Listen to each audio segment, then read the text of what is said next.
In Disney's Sleeping Beauty, Princess Aurora and Prince Philip have almost the exact same scenes play out after they meet. Oh, he's not a stranger.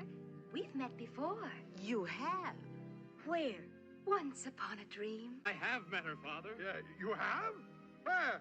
Once upon a dream. Aurora comes home to tell her guardians that she has fallen in love with the man of her literal dreams. She excitedly dances around with them, only to be shut down as she learns that she's actually a princess who is already engaged to someone else. Devastated by this news, Aurora runs crying to her room. Meanwhile, Philip returns home and also tells his dad that he has met the girl of his literal dreams. And as he excitedly dances around with his father, he is reminded that he is supposed to marry Princess Aurora. In fact, he's supposed to be doing that today. Obviously, he doesn't realize that Aurora is the girl he just met, just like she doesn't know that he is Prince Philip. But the key difference between these scenes is how Philip reacts. Instead of sadly accepting his fate, he defies his father and says he doesn't care about the plan, he's going to marry this girl anyway. Now, Father, you're living in the past.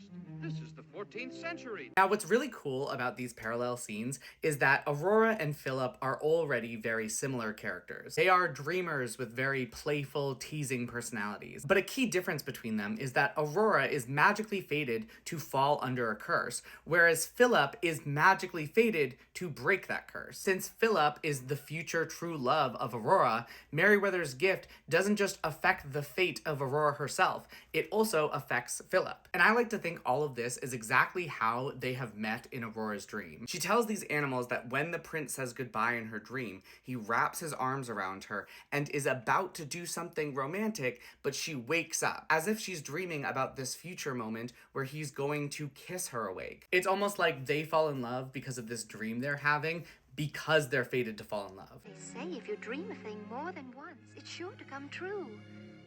And I've seen him so many times. Oh, also, even though Aurora is often associated with a pink dress, for the majority of the film, it's actually blue. And when they first met, Philip was blonde and wearing blue just like her, which may be a small detail, but it makes for another interesting parallel. Like this commenter, all of this is something I really love about Disney films, especially the princess ones, because so often we're shown that the protagonists are dealing with very similar emotions, a disconnect between them and their parents or them in society that sets them apart from everyone else. Why do they still treat me like a child? But is also ultimately what connects them. And in Sleeping Beauty, this isn't really being done to build personality and character for the prince like it is in Cinderella. Despite their screen time, Philip and Aurora both have plenty of personality. What these parallels are really doing is building the romance between them. It's showing us how much they have already fallen in love, like they're picking up where they left off in their dreams.